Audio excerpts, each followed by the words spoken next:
Sa'yo ng birthday boy. Dahil birthday mo, free ka. Okay, so libre ako kasi birthday ko. Yan. Yan si Dayan galing abroad.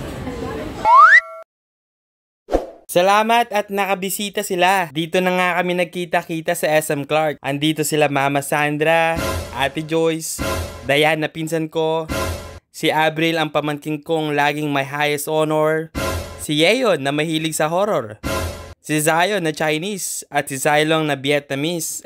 Chinese din siya. At syempre, hindi pwedeng hello-hello lang. Medyo nagugutom na nga ang bawat isa kaya maghahanap muna kami ng kakainan. Hi, Yuki. Hi, Yuki. Yuki, hello. Zion. Hello. Grabe ang buhok yan. Gusto ko nga sa karinderya pero wala palang karinderya sa SM Clark. Itong mga to ay galing pa ng Kabalan.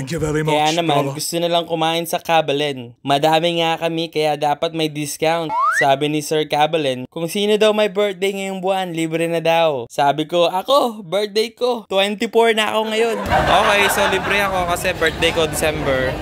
Sa'yo ng birthday boy. Sabi nga ni Ate Joyce Dahil birthday mo, free ka.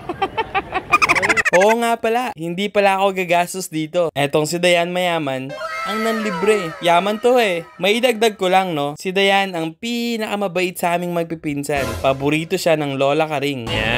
Yan si Dayan galing abroad.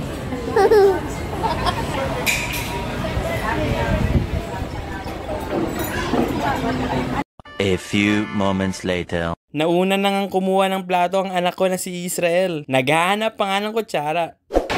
Wait, nakuha ko muna rice. Tandaan na. Ayun Sarap na mga ulam dito. Tandaan na, mabasag. Picturean ko muna sila.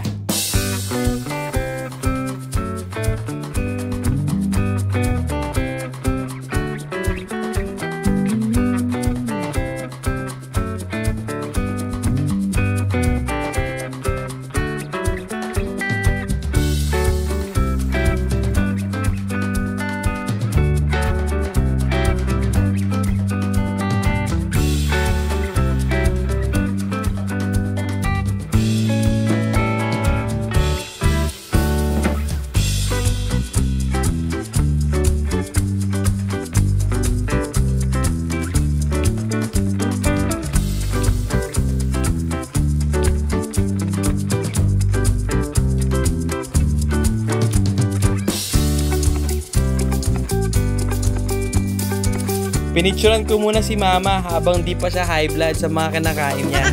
Hanggang dito na lang. Hanggang sa muli!